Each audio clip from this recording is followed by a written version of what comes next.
You're listening to Bottomshelf Bitcoin. This is episode 29. Relax.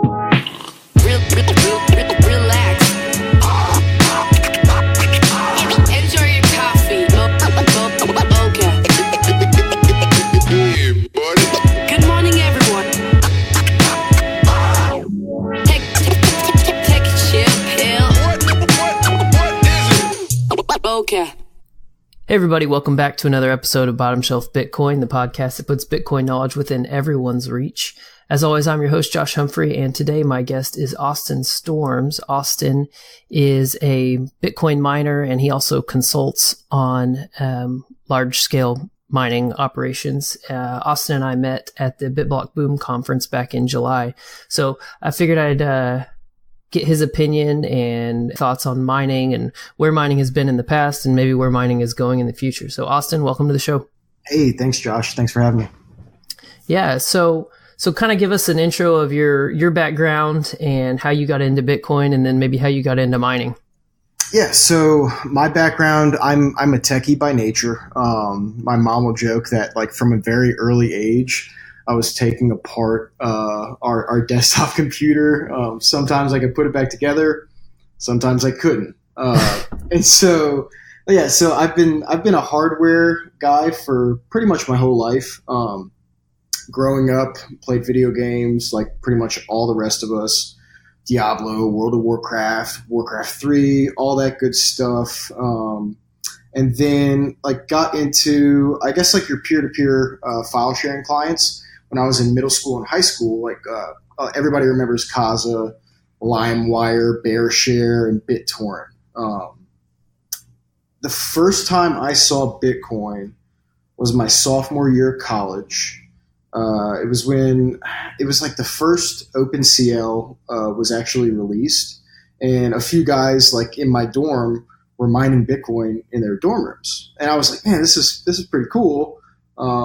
It's extremely interesting, but at the time I had very little computer science experience, and like I still hadn't taken a CS 101 class, and so I did that. So I got really interested in basically like how Tor hidden services worked for like darknet applications, and stumbled onto the Silk Road. I was a junior in college, and then saw the very scary front end of Mt. Gox my senior year, and I stayed away from that, thankfully, because it collapsed like right after I graduated in early 2014, and I was working offshore for an oil and gas company in the Gulf of Mexico at the time.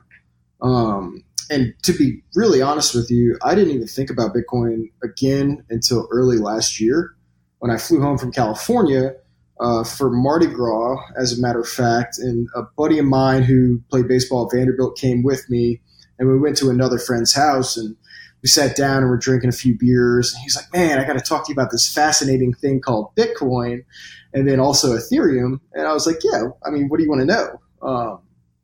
And so I went home that night and try to convince my friend to buy as much Bitcoin and Ethereum as he could, because I was going to do the same. And he was a little bit skeptical, and instead he bought some Agaiishi cows to have at his now wife's ranch in Hondo, and I referred to them as the Bitcoin and Ethereum cows, all the way from $1,200 a Bitcoin and $13 in Ether to what we saw last year at 20,000 and 15, almost 1,500. And so, yeah, that's kind of my introduction and background and how I got into Bitcoin. Okay, so and then when did you get into mining? So, like I said, that first introduction to mining that I had was my sophomore year of college, when a couple friends of mine were actually doing it in our dorm room. But I didn't start, like the first real mining rig that I built was right after Mardi Gras of last year. I flew back to California and bought, I don't know, like 18 of the AMD RX 480s from Best Buy, and built out these three rigs myself. Ethereum was $15 or so. That was the first time that I built the hardware myself and actually edited all the configuration files within Claymore to run it like on a Windows, kind of like a bootleg Windows distribution. And it was really fascinating to me, kind of how it worked. At the time, I was running the Western division of a large cell phone repair franchise, and so I set up these rigs in the back of one of the stores. And my store manager called me the morning after I'd had them running all night, and there was a small room in the back that I'd piped just a Netgear switch into, and had these 3 rigs running. He calls me. He goes, "Man, it's 95 degrees in this back room. What are we going to do? Like, what are we going to do about this?" And I said, "Look, we're not going to do anything. We're making some money. We're mining some ether. We're going to get some box fans and turn the AC down a little bit." And at the time, so that was a store that was in Elk Grove, California, which is just south of Sacramento. And the kilowatt hour that I was paying, I think, was like 19.5 cents. It was really, really high. And then I took one of the rigs home and actually put it in my room, and tried to convince all my roommates at the time to buy ether and build mining rigs with me. And they thought I was just out of my mind, just thought I was crazy. And then, Ethereum did 100x from there. And I think they ended up buying in like right around at $38. I remember standing outside of this little bar in Sacramento, just watching the price go up. And they finally bought some, and then thought I wasn't so crazy at the end of last year. So nice. And so, are you still mostly mining Ethereum? Or are you doing Bitcoin as well, or? No. So I'm only mining Bitcoin at this point. All the Ethereum rigs. So after when I moved home from California back to New Orleans in May of last year, me and a friend of mine who's now one of my partners, we ended up buying all of the GPUs that Best Buy's business team had sourced throughout the entire country. And it was literally right before the big GPU shortage. Yeah. So we built a bunch of. Right, I caused part of it, I think. And I mean, like literally, I bought over 400 of the XFX RX 488 gigs from them, and then I bought the entire stock of the MSI OC RX 588 gigs. And yeah, they liked us a lot. And we built some of the rigs out, ended up selling some of the components pretty high, but I'm not mining Ethereum anymore. I've found myself in the Bitcoin maximalist camp. And yeah, it's like this really weird thing happened with Ethereum. So in April of last year, I was at Jason Calacanis' launch festival and talking to Vinny Lingham and Spencer Bogart, and a small group of us, maybe 10 people, were interested in the crypto sphere at this launch festival. And I asked Spencer straight up. I said, "Look, man, do you think that Ethereum is going to move to proof of stake anytime soon?" Because that's been the big thing now for almost 2 years is their move to their Casper implementation.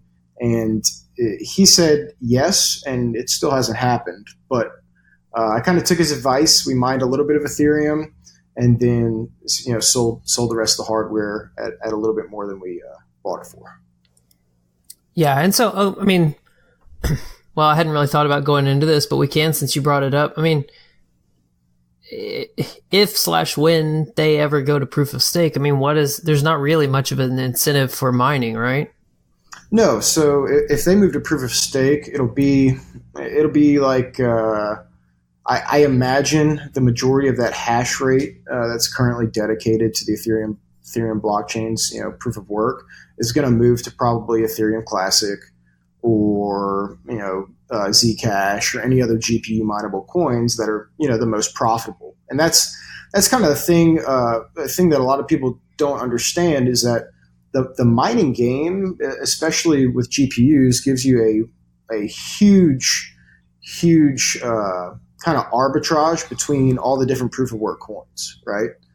And so you've just got flexibility, whereas with a traditional ASIC, it's not as flexible or even flexible at all from which algorithm they can actually mine.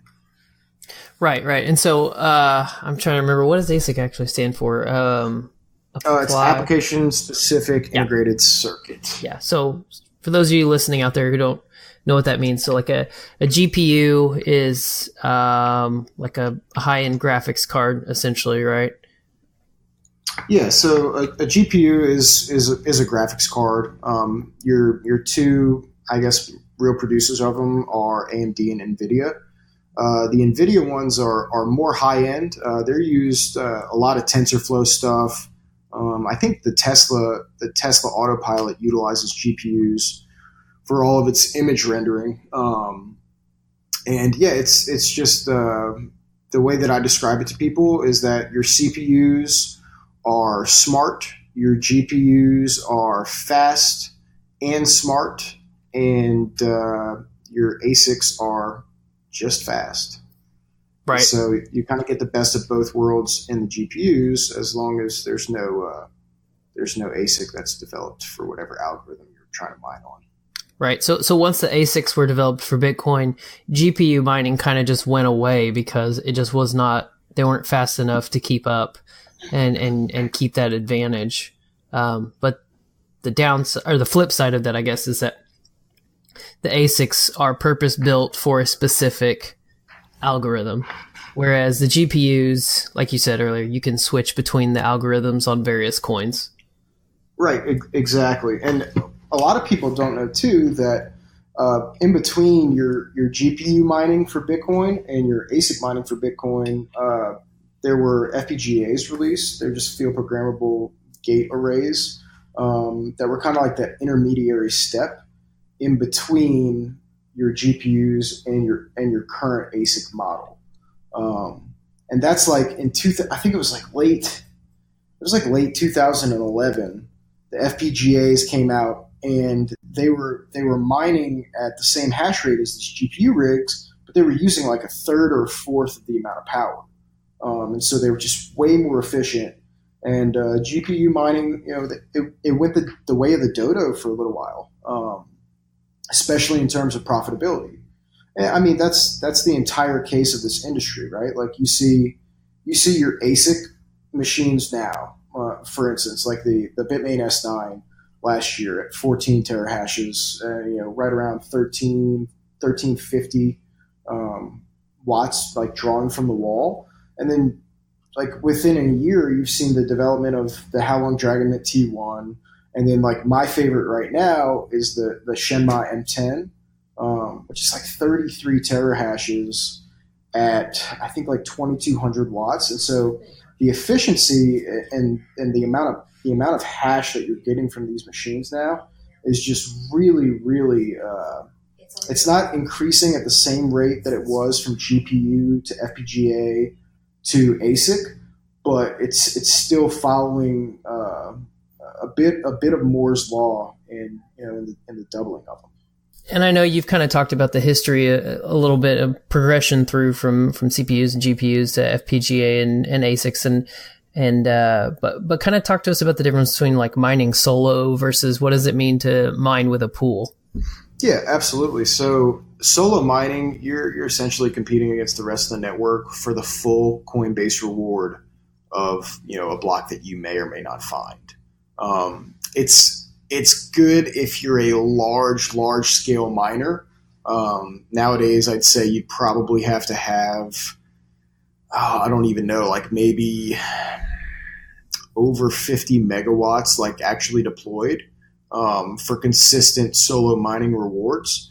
Whereas as a pool miner, as somebody who's aggregating the hash power through what's referred to as the Stratum Overlay Protocol, you get a share of whatever whatever blocks are found, depending on the amount of work that you submit, right?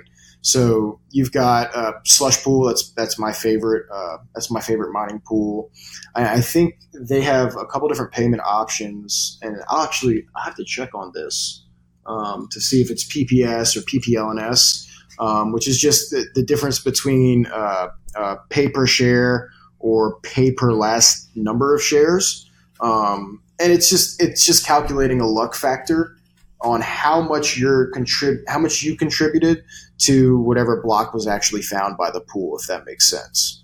And so I pool mine, standing up your own node and doing basically the upkeep on that is a little bit more than I actually feel like doing, and it's not consistent, right? Like if you're pool mining, you're getting, based off the network difficulty, say 800 or $1,000 a day if you've got like 3 petahashes for Bitcoin, right? Whereas if I'm solo mining, I might not find a block for an entire month. Wow. Okay. Or several months, most likely. And so that's where it gets really tricky. And so most people who are mining now, because you have operating expenses for the business and you have calculated overhead, you're going to pool mine because you have payroll that you have to pay your technicians. You have your electricity bill that comes at the end of the month. You have rent. You have all kinds of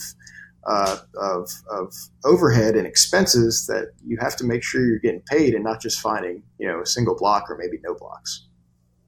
All right, so let's talk about that for a second. You talked about technicians. I mean, what does it really look like to run, to get something set up? I guess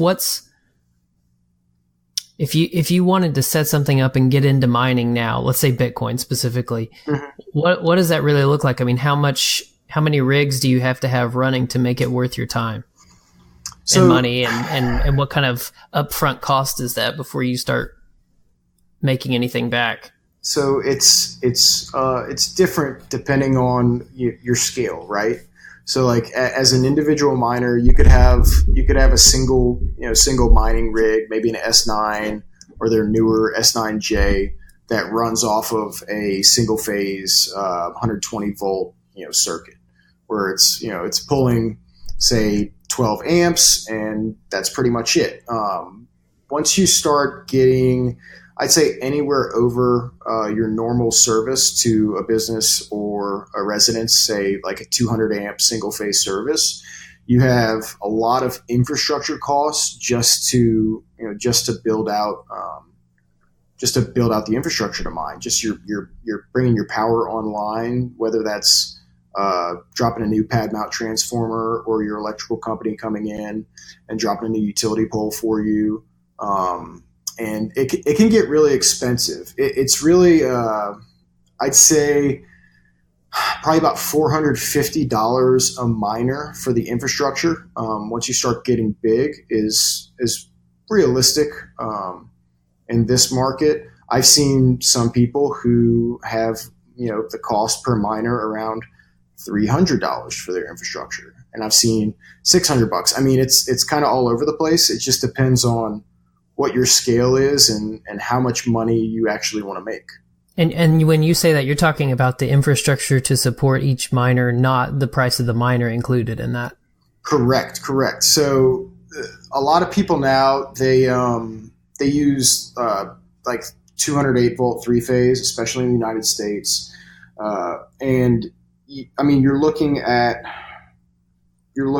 for 12 S9s, for example, you can put 12 on them on a 60 amp 208 volt circuit, but that your PDU cost there is $1,000, $1,200, give or take, and then you have to add another circuit on your panel, and if you don't have a 3-phase service, you have to upgrade your service, and so there's a lot that goes into the planning just on the electrical side.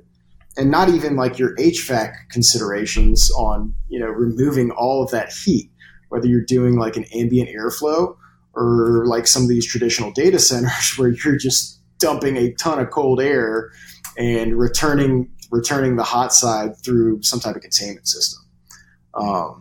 And so, it's very specific for the amount of scale like you're trying to push. But I'd say, realistically, probably about $400 to $450 per miner. Yeah. And then how often, you talked about technicians, and this, we might be kind of skipping ahead here, but I know not too far from me, I think it's like an hour and a half away, Bitmain just bought what used to be an Alcoa building, and they're putting a lot of stuff there in Rockdale. And they're talking about hiring people. Like, how often do these things, when you've got these things going 24/7, how often does one of these ASICs like burn out? Like, how often do you have to replace them or do maintenance on them or things like that? So the maintenance consideration for them, it really depends on who you're getting your hardware from, right?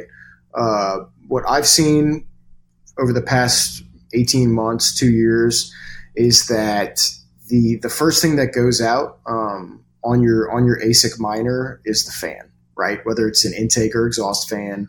You may lose a chipboard here or there, but for the most part, it's like it's under 5%, most likely around like 2.5% of chipboard failure. Whereas your fans, depending on what type of environment you're running them in, those can go bad pretty quick. Like I've got a buddy of mine who he runs one of his miners where the exhaust fan is pretty much outside. Like he's got it mounted on one of his windows. And that fan has failed multiple times because it's exposed to, it's exposed to everything. When it rains, it gets wet. But yeah, it's the maintenance side. It's not as bad with the ASICs as it is with the GPUs. And like your technicians, right? Like I have the 0.5 megawatt spec mining it's just Bitcoin now. That I run myself. I have no technicians, and I show up like I think I go there maybe twice a week, just to make sure that it hasn't burned to the ground. Because I could check everything and restart machines just by like accessing that network remotely. Sure. Whereas I tell the folks that I consult with on any projects, like you want the least number of moving parts as possible, and you want to be able to like restart everything from your kitchen table. Like right. You want to make it as easy as possible. I saw the Bitmain purchase. I think it's an old aluminum smelting plant. Is that right? Yeah. So they, my understanding is that they shut the aluminum smelting plant down. But Alcoa has just been sitting on this, and they're paying property taxes and whatnot. So they're still having to pay money on this property. And so the other thing is that I guess to get the smelters and stuff hot enough, they had to there's a power plant basically right next door, because they were having to pull that much electricity. And so between a combination of the cheap real estate and the space, and then having that power plant next door were the kind of the factors of why Bitmain is setting up shop there. Yeah, and that makes perfect sense. Like Texas is one of my favorite places to mine. You've got a deregulated energy state where you can compete on contract with and really negotiate contracts hard with these electricity providers and utility providers, and also there's no state income tax, which is really fantastic when you come to the accounting side of mining. And so, yeah, I think Bitmain's move for the Alcoa plant is pretty strategic. I'm not sure, the number of jobs I've seen some of these big, I guess, deployments like I think it's Coin Miner or Coin Mint up in New York. It's like $700 million. A ton of like, it's a massive project. A lot of those jobs are temporary. Like you don't need a ton of folks to manage and maintain a big mining farm. See, now that was what I was thinking. I was thinking you're going to have a lot of people on the front end to put it all in place. But those are not going to be long-term jobs because you don't need, that was my understanding anyways, is that you don't need that many people there all the time. No, you really don't. I mean, like, I liken Bitcoin mining to like oil and gas production. So when I got out of college in 2013, I went and worked offshore in the Gulf of Mexico for a large oil and gas company as a production operator. And I saw them building rigs, and I saw them maintaining rigs, and that's what I did. I maintained. And the building part, you have a ton of guys on a jackup rig, like maybe 30 or 40 who are constructing everything, setting everything up. For the maintenance side, we had like 4 guys who maintained a multitude of rigs, and they were referred to as a loop crew. They would fly around on a helicopter and stop at a rig, check, make sure everything was maintained, hop on the helicopter, go to the next one. And that's really how I see how I see big miners maximizing profitability by reducing their payroll, if you will. Yeah. So do you think it would be, I guess it just depends because there's so much variance between states and real estate prices and all this stuff and access to electricity. But would you think like in a lot of places it would be a better use of somebody's money to have multiple, just from what you were talking about, dropping in these big transformers and stuff, would it be better to have multiple sites that combine to equal a certain hashing power, or to have one big place? So it's kind of a multifaceted question, right? Like you have the risk of having a single point of failure if you have one huge facility versus decentralizing, if you will, multiple smaller facilities. It really, just like the question earlier, it just depends, right? Yeah. It depends on what states you're in, how you've negotiated your electricity contracts. Like I know, for instance, like Washington State has some of the cheapest electricity in the world. They have all the excess hydropower in Chillen County. But what they did, I guess, last week was unilaterally implement a rate increase for Bitcoin miners over the next 3 years. And so, like, I look at it from the perspective of physical permanent infrastructure opens up kind of a serious, attack vector, if you will, from these electricity companies or PUDs who may just say, look, we're going to increase your electricity rates. I know we told you this, but now it's going to be this.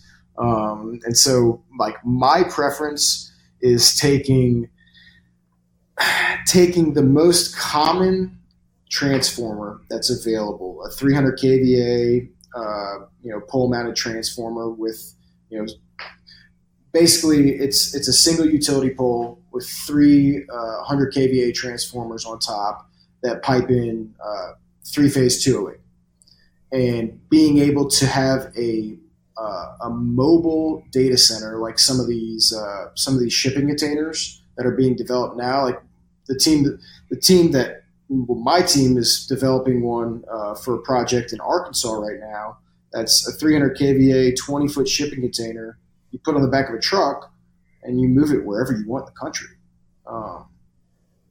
And I think that's probably the approach that we're going to end up seeing. A lot of people in the Bitcoin community, they've gotten really hesitant about these huge mining facilities, right?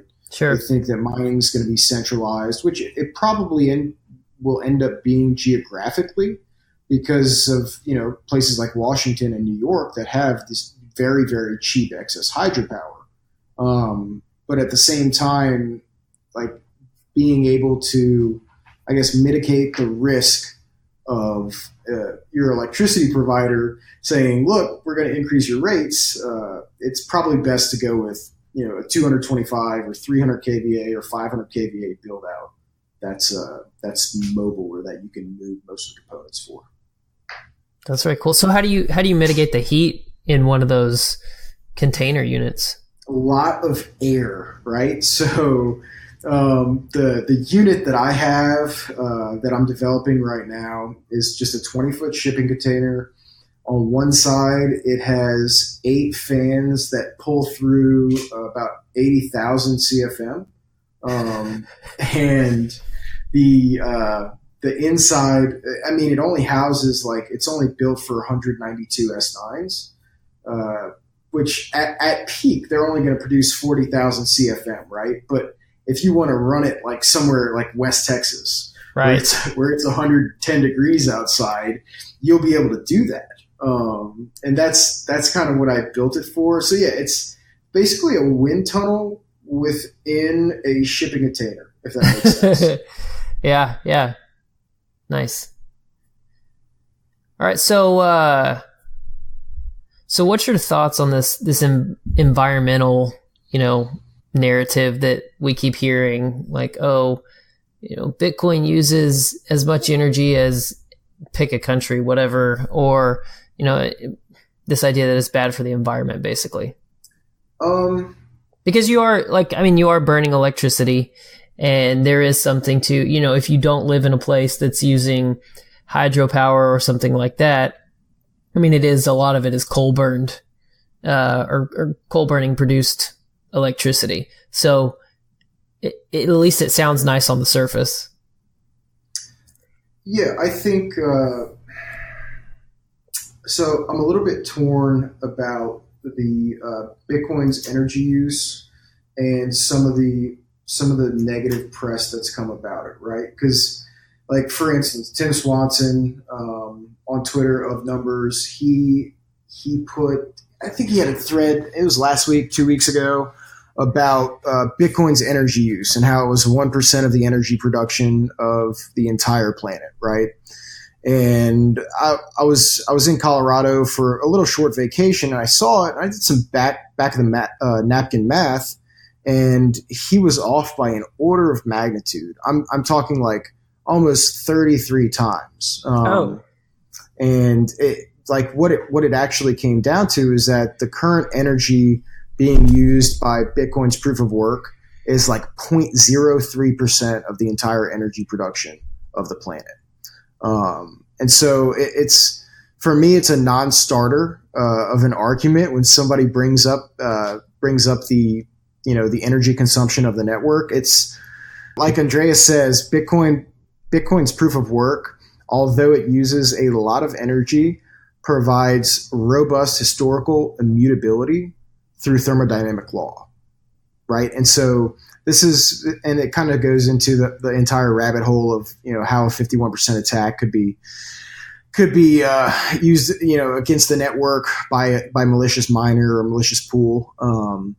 But it's for me, the proof of work energy cost of Bitcoin, if it ends up ultimately providing real sound money, kind of away from what everybody who's alive today has ever seen in fiat money, I think that there's really no limit to the energy consumption.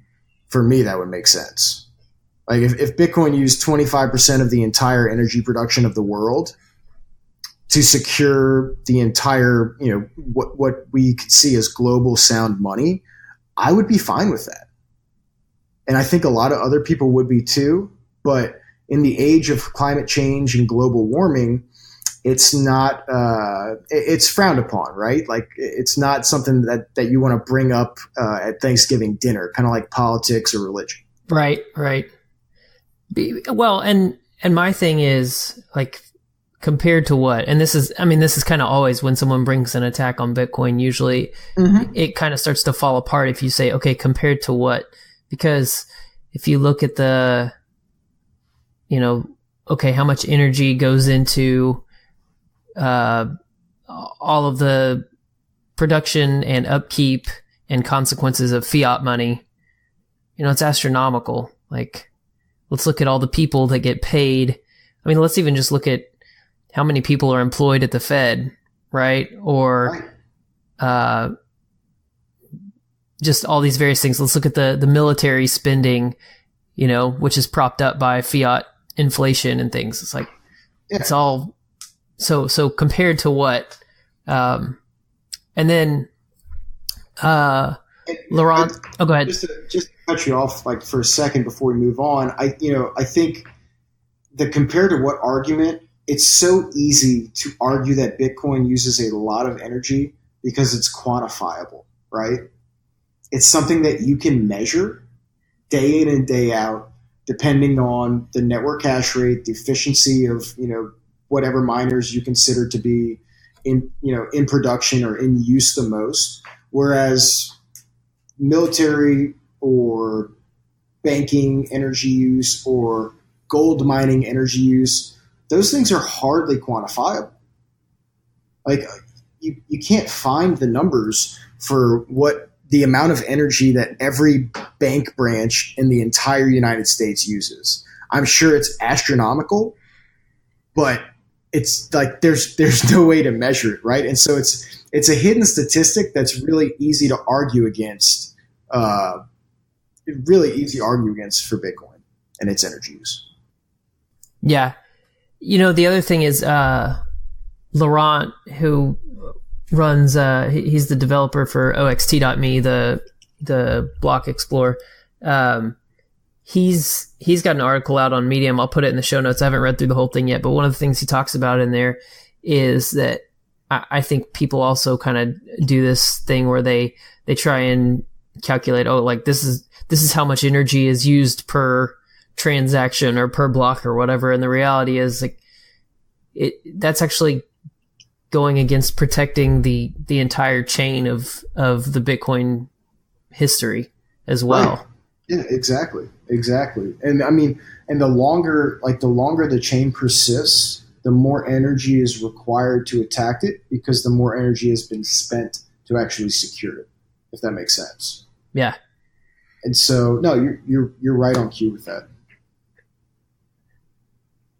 So then with that, or maybe counter to that, besides people just plugging them into the walls, what are some, I know I've seen a couple of things. What are some cool things that you've seen where people are using, maybe beyond just hydro, but like what are some other, maybe alternative sources that people are using to power miners? So funny you bring it up, right? I got off the phone earlier with a friend of mine who, a good friend of his works for a large solar company out of Rhode Island. And there are some people who are starting to install massive, solar farms, or those who had pre-existing solar farms who are using those as essentially free energy at a smaller scale, right? My favorite person who's using, I guess, a form of not really renewable energy, but excess energy that would be wasted anyway, is Steve Barber at Upstream Data. I'm not sure if you've seen him on Twitter. He's at SG Barber, BARBOUR. He uses the natural gas that comes off of oil production facilities in Canada to power these small 50 kVA shipping containers that actually mine Bitcoin. Oh yeah. I think I have seen some of that. So, and this is just like excess stuff that comes out of that mining process, right? Right. So, and one of the reasons why I think it's so interesting, when I worked for that oil and gas company offshore, right? Every night, anything like the natural gas that wouldn't power the generator for the platform would be flared off into what's called a flare boom. It's just, it lights on fire and blows out into the atmosphere, whatever the excess is. And so what Steve's doing is he's taking that excess natural gas, using it to power a turbine that's generating electricity on site to mine Bitcoin. And it's really, really neat. And that's one of my favorite projects right now in space. So now why is it just burned off? I mean, why is it not saved for the next day?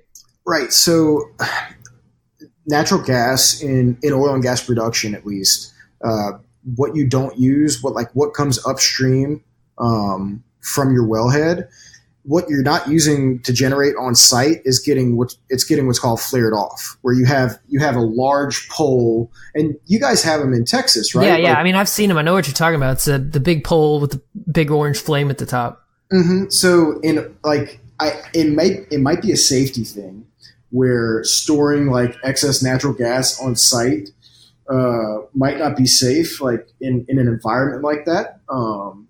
But yeah, I'm not sure. I'm not sure the reason why the excess is flared and not just stored. But I don't know. It's really neat. Like when you start looking at, everybody talks about the excess hydropower or like the geothermal stuff in Scandinavia, where they're using the Earth's energy to build these miners, or actually to mine Bitcoin. And so, like, it's really like the more that I look at mining and the more that I mine and kind of understand the economics behind it, I think that like Bitcoin mining it's a race to the bottom for your overhead, right? As cheap as your electricity can be, that's more Bitcoin that you don't have to off ramp to pay your bills. Whether that's over the counter to private individuals or through Gemini or Coinbase or whoever you're selling it through. And so some of these renewable sources that are you're able to generate power like less than 3 cents or less than 2 cents at times per kilowatt hour.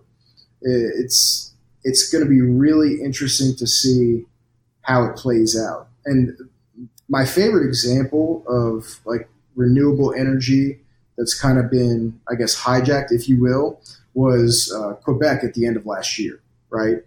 So they had a huge, with all the China FUD of, kicking all the miners out and confiscating equipment, Quebec had a huge influx of mining capacity for their pre-existing hydroelectric surplus.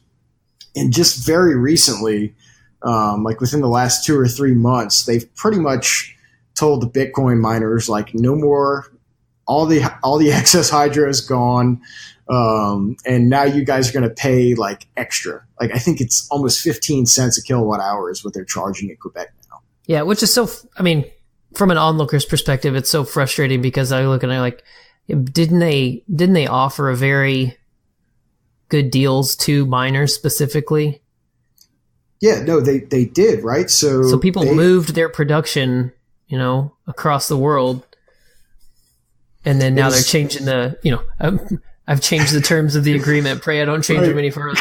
Right. It's an epic bait and switch by whatever officials are running the show in Quebec, and I look at it again, and that's why we're developing the shipping containers that you can just put on the back of a wrecker and drive anywhere. Because once that surplus hydropower is gone, everything above that, like, it's not really up for grabs. It's turns into a bit of a fee market, right? Like your electrical providers, your utility providers, once the cheap energy is gone and they have to start producing it, they have considerable amount of overhead. And they can just start raising the prices per supply and demand. And so I think having like the mobile, shipping container model gives a little bit of leverage to the miner to say, look, that's fine. You can increase the rate however much you want. I'm just going to pick up and move. Yeah. Yeah. And because go ahead.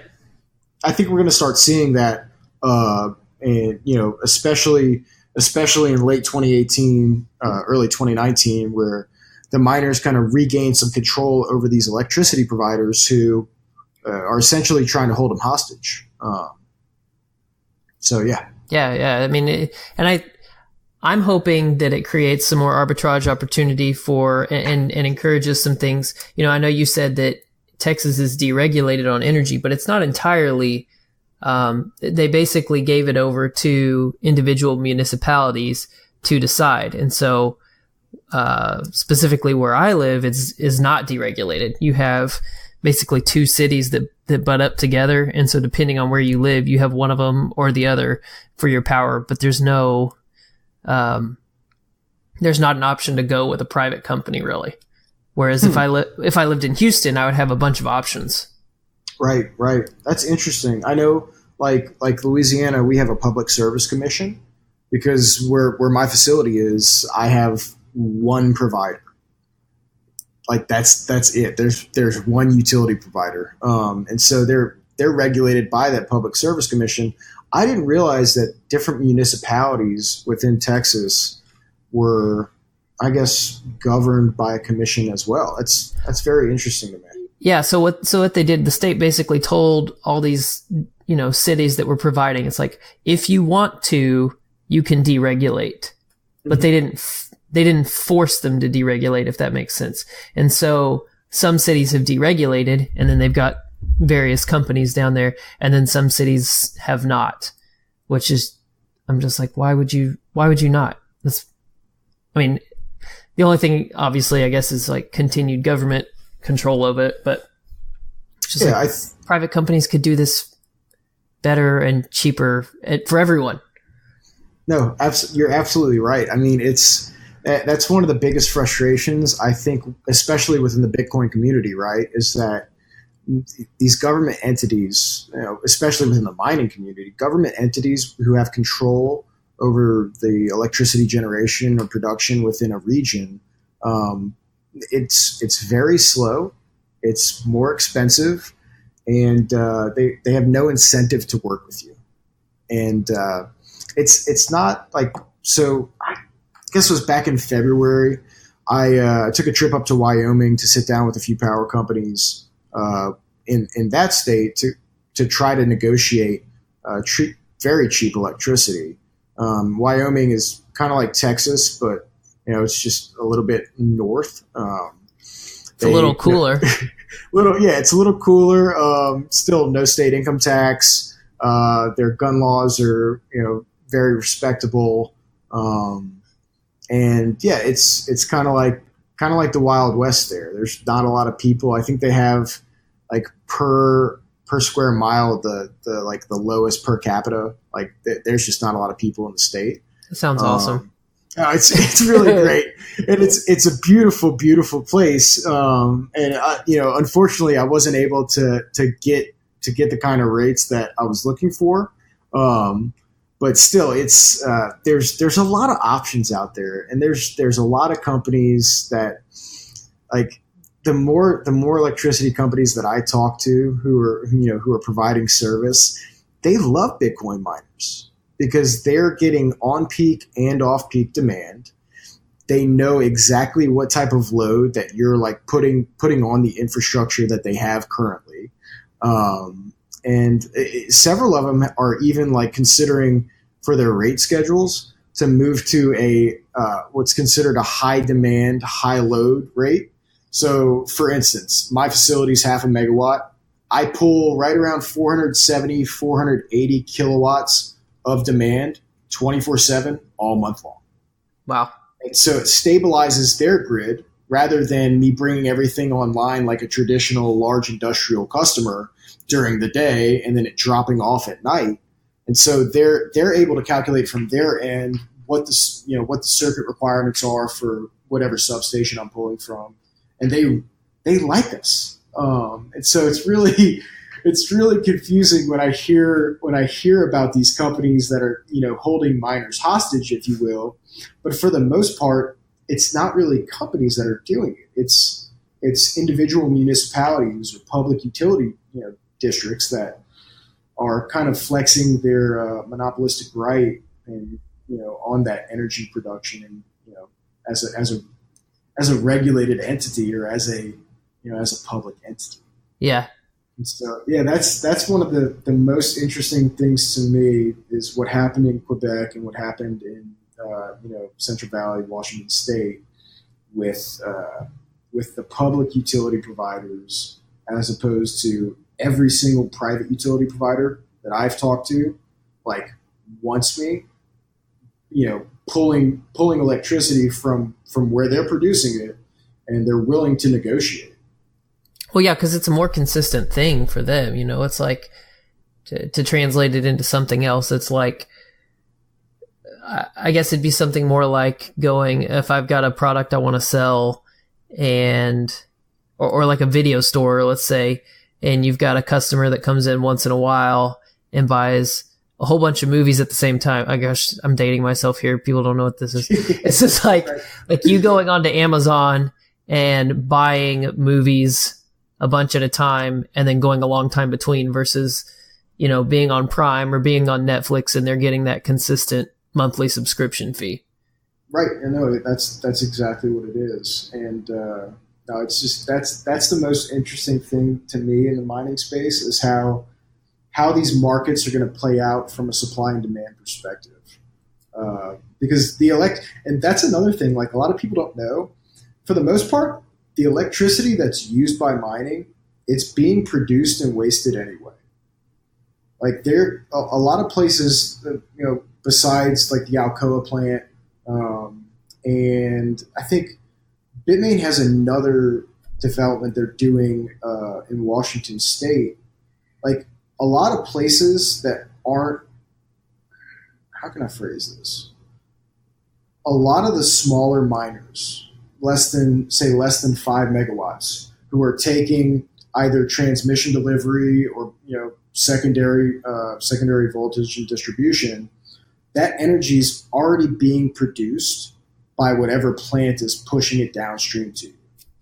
So the only costs that are really being incurred are the infrastructure costs for whatever you're going to require, whether that's half a megawatt or a megawatt and a half or 5 megawatt. And so like saying that Bitcoin mining wastes electricity it's like, it couldn't be further from the truth. If anything, Bitcoin mining takes the excess electricity that's already being produced by these utility companies and is storing it like we've never before seen.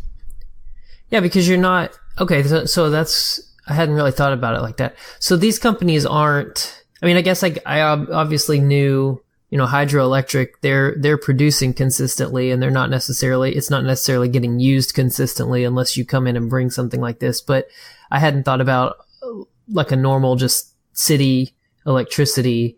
I guess they're probably getting it from another plant too. But the where was I going with that? So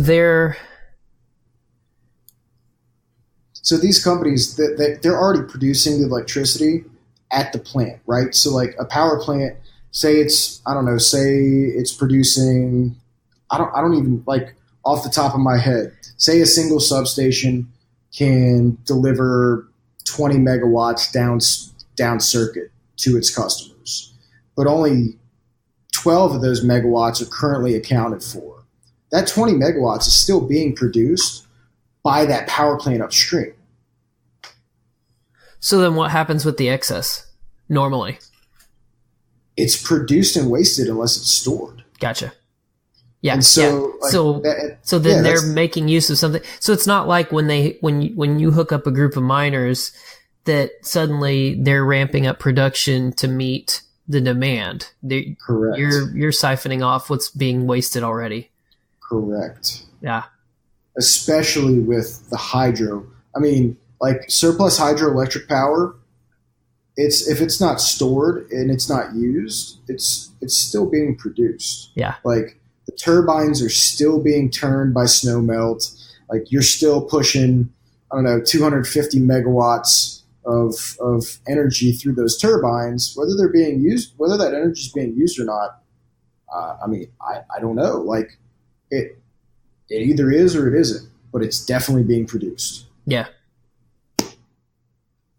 Very cool. So what would you say in your experiences are places that are friendly or most economical to mine versus whether that's countries or states or whatever, or are places that are unfriendly or very expensive?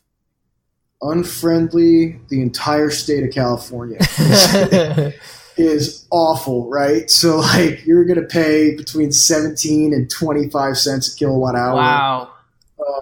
It's really, really insane. Some parts of New York State, really unfriendly. Quebec, really unfriendly. Now, didn't I see, I'm sorry, I'm interrupting you here, but yeah. Didn't I see, and maybe you saw this, like where someone that was part of that Quebec, then moved back across to New York, who had a contract, like in an area that was contracted for that cheaper, like they were still getting the power from that same plant in Quebec, but they were just stateside and that area had a contract on that power? Probably so. I mean, I haven't seen specifically what you're talking to, like, but the hydroelectric production, especially in Washington State, right? Like, some of it's being shipped, and I know for a fact that Quebec's hydro was being shipped to the United States. And I say shipped, it's distributed, Right. Like, they had the infrastructure for electricity that's being generated over there and is being essentially piped to the United States for use. Yeah. So that makes sense. Yeah. I'll see if I can track that down and put it in the show notes. Let's see. This is episode 29. So bottomshelfbitcoin.com/29 will be the show notes. I'll see if I can track that down. But I think the gist of it was basically they were one of these small mining operations that had moved in on the promise of very cheap electricity. And then after they changed their minds and hiked the rate back up, they moved across the border over into New York State to get some of this Quebec generated electricity at a rate that was probably more than what they had come in on the promise of, but still cheaper than what they had jacked it up to. So anyway, just funny. Yeah. But that's like those type of situations. Once you're unfriendly to Bitcoin miners, like it's very hard to ever get them to come back. Because they're like that. They always think about you like the ex-girlfriend that cheated on them. Yeah, for sure. Once to get back with them, like it's always in the back of your mind. You're like, no, you cheated on me, or like, no, you remember when you raised my hikes, and you hiked all my fees, and my kilowatt hour rate up. Like there's so many. The political climate is so important when you're choosing a geographic location of mine. Yeah. And like, luckily for us, we live in what I consider the greatest country on planet Earth.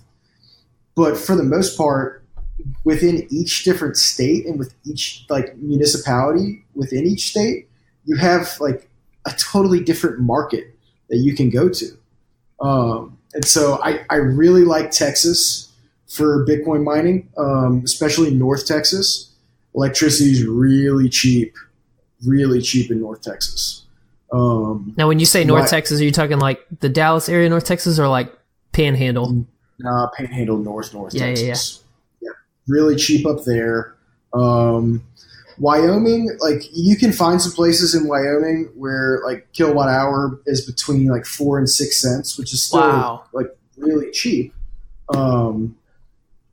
And that's another good place. Rocky Mountain Power, I think they're like 6 cents a kilowatt hour. And then Washington State, I'm kind of on the fence with Washington State because although the power is cheap, like they've set precedents to where they'll increase it whenever they want. And also you have within the state a component called labor and industry. That essentially requires you to have UL listing on anything for any type of, large deployment, which is a little bit prohibitive, especially because like all of this equipment, none of it's UL listed. Like none of it is. And so it gets tricky, but yeah, Texas, Wyoming, I know, Chattanooga, Tennessee, 4 cents kilowatt hour, no state income tax. There are places in Arkansas, 4 cents kilowatt hour. They have state income tax. Oregon's pretty cheap. That's excess hydro as well. The problem with some of the states out west too is that for large build-outs, you're competing with marijuana growers. Oh yeah, for real estate, you're saying? For real estate and for electricity, right? So they have similar but not the same electricity requirements for us in these big grow operations. And so going into Oregon, Washington, what's the other state that's not? It's not California, even though Colorado's got. Yeah. Well, so Colorado is actually a state that I do not like for Bitcoin mining, and here's why. You've got Denver, which is dominated by, I think, Black Hills Energy. They're like 8.5 cents a kilowatt hour. They're not going to give you anything cheaper. And you're competing against big marijuana grows. Yeah. If you go a little bit west, you're in the mountains. They simply don't have the infrastructure built. Even though you can get electricity cheaper, like 5-6 cents, you're going to pay a ton up front to actually build out the infrastructure to deliver. And that's another thing that a lot of people don't even think about. For large-scale mining operations, like if you're doing a 5 to 10 megawatt build-out, you're going to take transmission delivery on site and essentially build your own substation on your property. But the cost of that can be anywhere from like $2 million to $4 million. Yeah. And so it's, circling back to like what your question actually was, Texas, Wyoming, Tennessee are my favorites. Cool. And that's, it has to do with electricity, political climate, and state income tax. Yeah. Now that's something interesting too, is like this idea of going out. I've heard people talk about going out into like, Canada and kind of wilderness areas where you can maybe make use of natural resources, but you're having to basically build the infrastructure out and then have some kind of either point-to-point Wi-Fi, point-to-point wireless back to the closest town or something like that. But basically, using Bitcoin to kind of breach those last frontiers, if that makes sense. Yeah. I think there's a lot of underdeveloped areas that like this Arkansas project that I'm working on right now as a consultant. They're in an underdeveloped area that not only are they getting really cheap electricity, but the electricity company, the utility company itself, is getting what's rural economic development. Oh, okay. And a lot of those are available, like Wyoming, for instance. When I was going to Wyoming and I met with Rocky Mountain Power, prior to me going up there, I had a conversation with the state director for the USDA in Wyoming. Oh, wow. And basically they wanted me there and they were walking me through all of the different incentive programs and rural economic development grants and everything that you could get for building something where the population was less than 50,000 people. And so I think there are some diamonds in the rough. You just have to know where to look. And the large scale miners, they know where to look. As long as they're not spending money like they don't care. But you can, I don't know, for somebody doing a 0.5 megawatt or 1 megawatt build out, like you can reasonably get very cheap electricity, probably negotiate no infrastructure cost up front, in a decent political climate, especially in the United States. Yeah. Let's talk about then centralization regarding pools. Like, is it? I have no idea because I don't mind. What does that landscape look like? I mean, my understanding is there's a few big pools and then several much smaller ones. Yeah. So I'm not sure about the statistics right now. Let me see if I can pull them up real quick. I'll walk you through exactly what's going on with these pools. So like right now you've got about 15% hash rate split amongst, it looks like 10 smaller pools. And then like BTC.com pool has 15% of the hash rate itself. The Ant pool that's run by Bitmain has 15%. BTC Top has 14%. Slush has 12%. Via BTC has 10%. F2 Pool's got 9%. And so it's becoming more decentralized. Like the amount of hash rate that each pool has. I think like geographically though, the centralization that'll happen geographically is just going to be where the cheapest electricity is. Yeah. and where the most stable political climate is. Like, I imagine the miners are going to be very centralized, like over the next 10, 20, 30 years in the Northeast United States, the Northwest United States, pretty much all of Canada where hydro is, Iceland where all their geothermal energy is. Once people figure out some of the heat issues, and once solar efficiency takes off, probably the Southwest, like Arizona, West Texas, New Mexico, that's going to be huge. Once the hardware can withstand the operating temperature of 100 degrees, 110 degrees. Right. Because that solar infrastructure is already there. And same thing with your big coal burning facilities. The sun's going to shine. That solar energy, if it's not captured and stored statically, it's wasted essentially, or it's sold back to the grid. But if it's not being used, it's still being produced. Right. And so I think that mining is going to geographically centralize where the cheapest electricity is over time. And there are a lot of places on the planet that fit that description. And so as much as it's going to centralize in those places, it'll still be decentralized amongst those places, if that makes sense. Yeah. So this is interesting to think about. If you've got an increased number of people buying, or even just increased volume of sales of solar panels and solar energy, then that money can turn back into more R&D on the producers of solar panels, and Bitcoin might actually lead to more efficient use of natural resources. Yeah, I agree with that statement. I think, prior to this call, like I said this afternoon, I got on the phone with a buddy of mine a friend of his working for the big solar company out of Rhode Island, and we were just running the numbers, like a quick conference call. I'd never met the guy, on how many panels it would take to essentially fully take my mining facility off the grid. And it was a little crazy. It's like 8 football fields of these panels, just for a 500 kVA facility.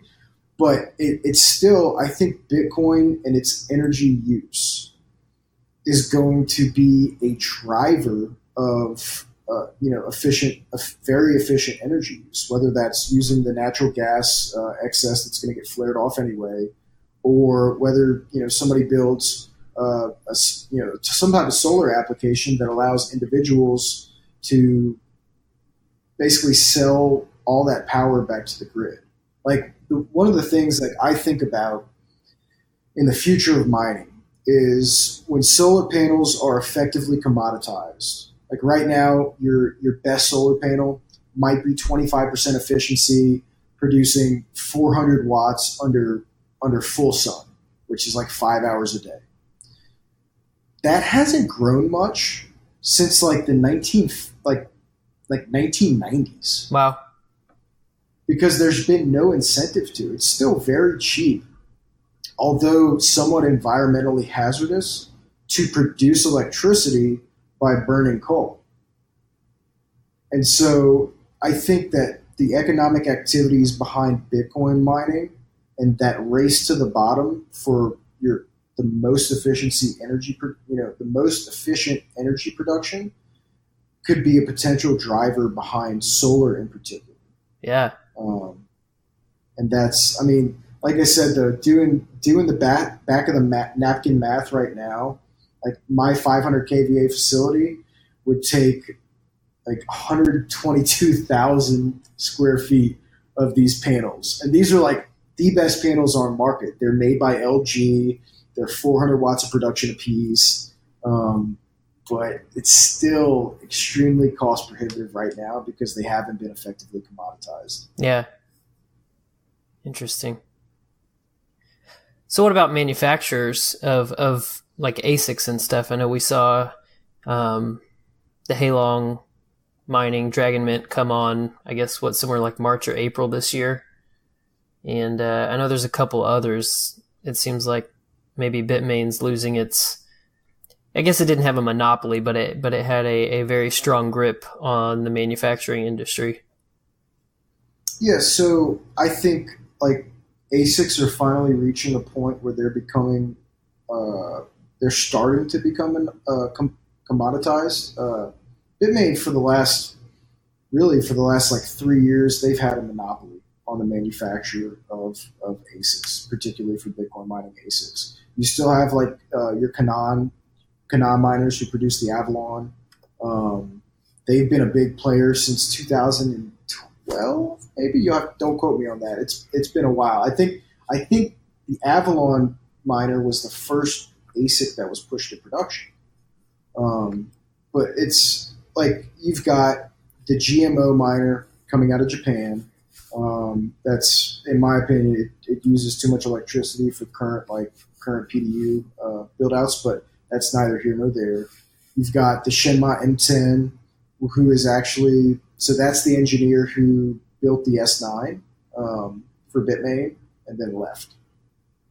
And then Jihan sued him, and it didn't stand up under some type of like weird patent that they claimed.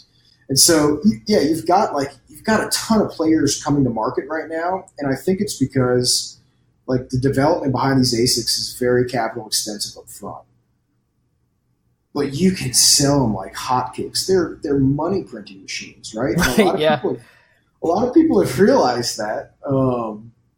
And so, like, just off the top of my head, you have Canaan, Bitmain, GMO, the Shenma, which is, I can't remember the actual name of that company.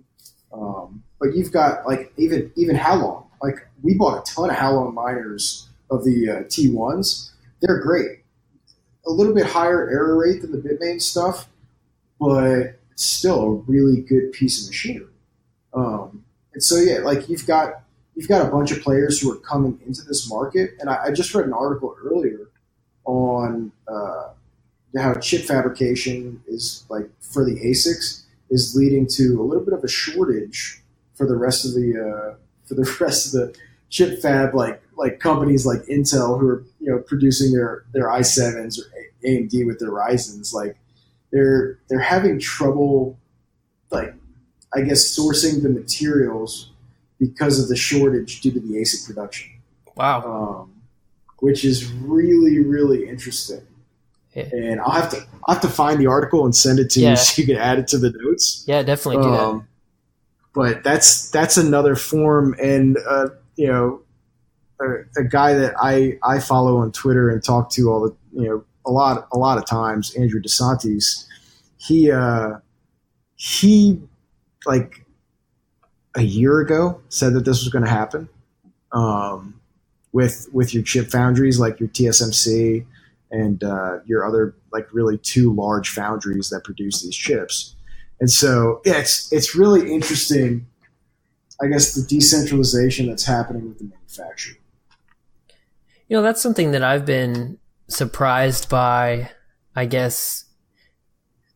I don't know. And I know that the bigger the company is, the more, whatever you want to call it, the more it takes to get them in motion. Just a lack of momentum, and you've got bureaucracy and stuff to get through. Mm-hmm. But I've just been surprised that these bigger companies don't jump on and start producing some sort of miner, even if it's just like even if it's maybe not, you know, these big Bitcoin miners, but for something, you know, like, I'm surprised NVIDIA I guess NVIDIA is Intel, but AMD hasn't produced something specific. Yeah, so I look at it like these large companies are essentially, they're staying in their lane, right? Like AMD and NVIDIA, they're very good at building GPUs. Yeah.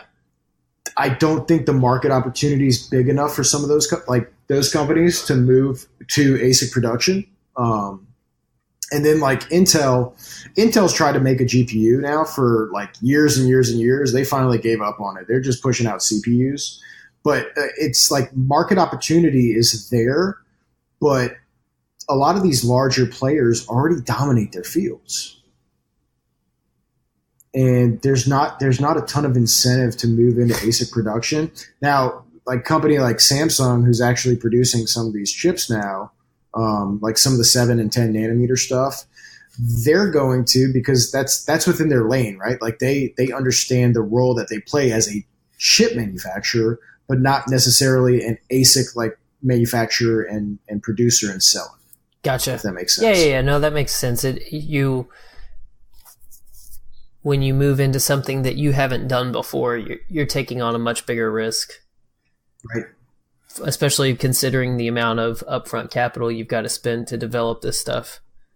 Right. And a lot of people outside of the industry, man, like they look at Bitcoin as a massive risk. And people who have been in it for a while, like it's the surest thing since sliced bread for most of us.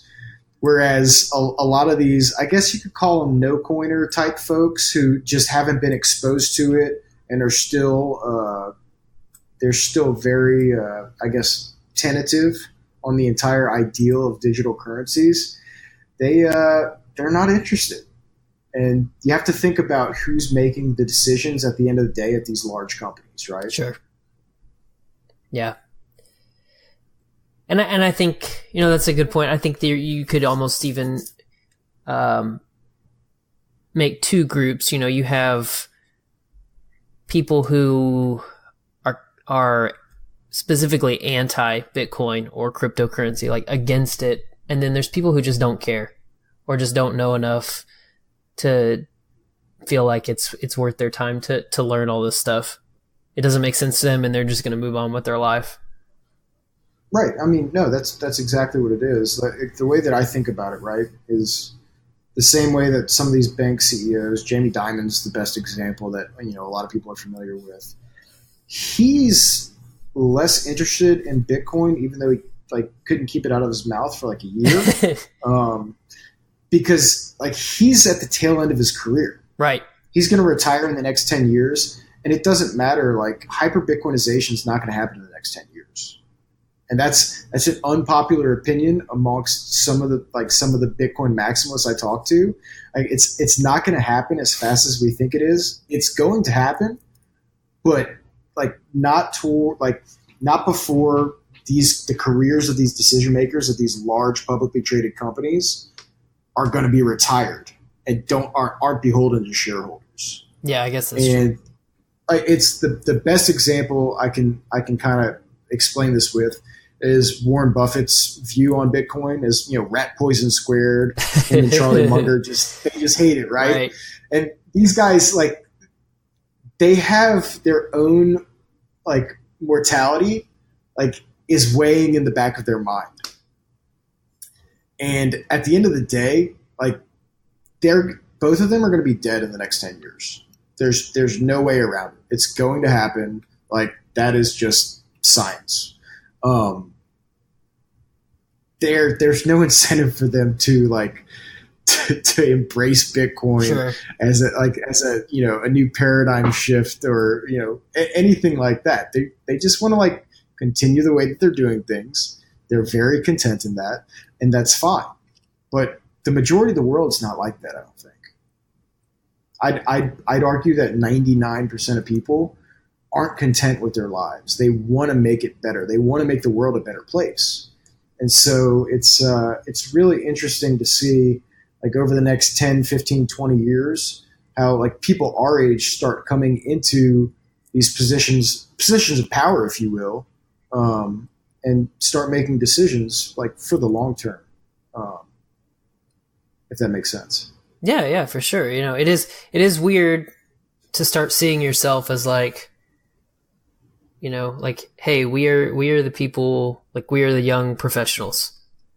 Right. We are the people that certainly there's the next, generation and a half or two above us that are still working, but because I'm a couple years older than you, but we're definitely in the same generation, and it's we're the ones getting things done now. And how many people, you could make an argument on either direction of whether it actually is good or not, but how many people are in these startup companies, these entrepreneurs, how many of them are,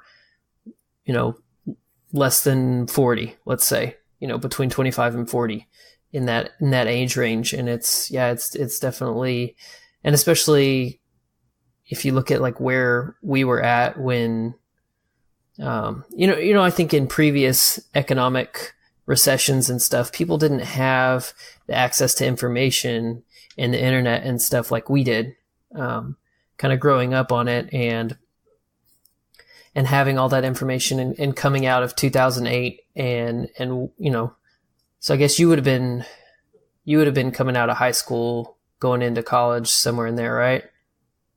Yeah. So the financial crisis, 2008, 2009, I was a senior in high school. Okay. Yeah. So I was finishing college. And so, and on the one hand, like that's totally not my job field. And so I wasn't paying a ton of attention to it. And I was kind of like, well, I didn't have anything in savings anyway. So I was kind of blessed in that, like I had nothing. So I had nothing that I lost, but I just started, that's when I kind of started paying attention. Like, how does this happen? Like how does everything just go down? I didn't get it. And that's kind of for me, like when I started paying attention. And so I think there's a lot of us that, that was kind of a pivotal thing in our early adult years of like, okay, how do we not let this happen again?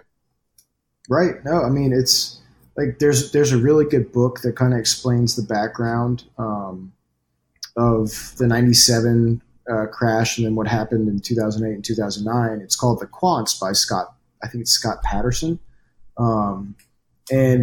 Like some of the risk management, in Wall Street, some of these large hedge funds was just completely out of the door.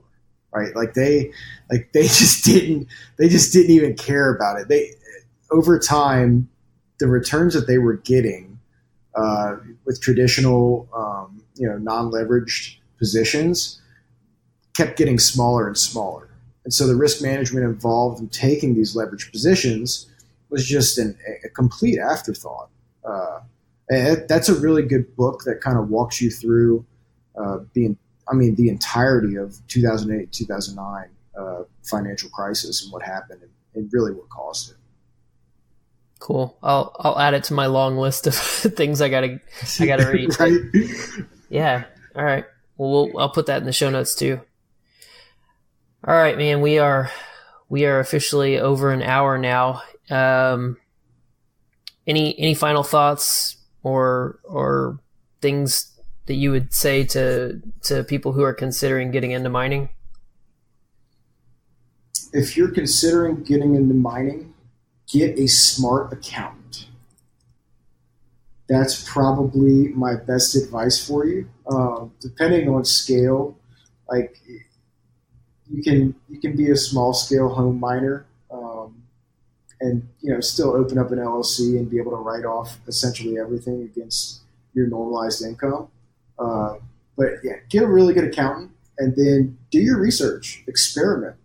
Like there's as much of a Bitcoin maximalist as I am, there's a lot of stuff that you can mine. If you want to mine Ethereum, that's great. They're about to decrease the block reward, but experiment. Like learn as much as you can. And this is still such an early field that I don't know. I've never been more excited for the future than I have been in the past 2 years. Yeah. And it's a good feeling to look at it and go, okay, we're doing something good here. Right.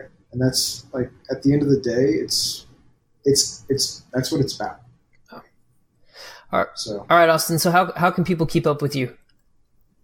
You can follow me on Twitter at AUStorms, STORMS. That's pretty much it. I don't do a ton of Medium stuff. I do a couple collabs here or there, but mostly on Twitter. That's the best place to reach me. My DMs are always open. I tell people all my advice is free as long as you listen. There you go. Right? Yeah. Yeah, I could go off on a tangent about that, but yeah, it's for sure. That's a pet peeve of mine. Like, don't ask my advice and then do the opposite thing. That's really insulting. Right. No, I tell the guys that I consult for, I'm like, look, here's my fees. As long as you listen, I'm like very, very lenient in them. But if you don't, I start charging like an attorney, and it's because I don't want to waste my time. I don't want to waste your time. Like, everybody has lives outside of work, and it's don't be an asshole, right? Yeah, exactly. Right. All right, man. Well, thanks for coming on. I really appreciate your time. Yeah, for sure. Thanks for the opportunity, Josh, and talk to you soon. All right, take care. All right, thanks. All right, guys, that's going to do it for our show today. Be sure and go follow Austin on Twitter and check out all the show notes at bottomshelfbitcoin.com/29. I've got links to several articles on there. Especially go check out Laurent's articles on Medium. Those are really good. And then other than that, you guys know the drill. You can help support the show by giving a good review on iTunes or Stitcher.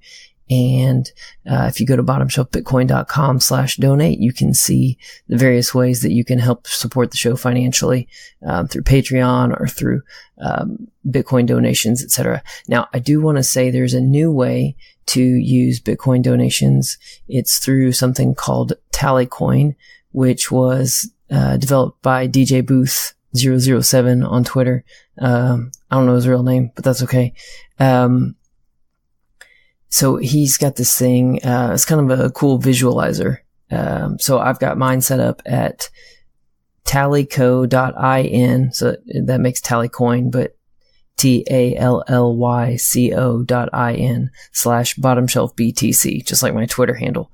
So, go check that out. He's got a cool little generates a QR code and you can donate. And, if you want to use that, you can, set up your own Tallycoin donation page, and they've got some little visualizers on there, and you can set goals for various things. So I put a goal up there just to and that just represents like hosting for about a year for the domain name and the web hosting and all that stuff. So you guys can go check that out. Be sure to subscribe on whatever podcast app you use so you don't miss a single episode. Follow me on social media at BottomshelfBTC on Twitter, Instagram, and Mastodon at the bitcoinhackers.org instance. And that's going to do it for this week. For Bottom Shelf Bitcoin, I'm Josh Humphrey. Thanks for listening.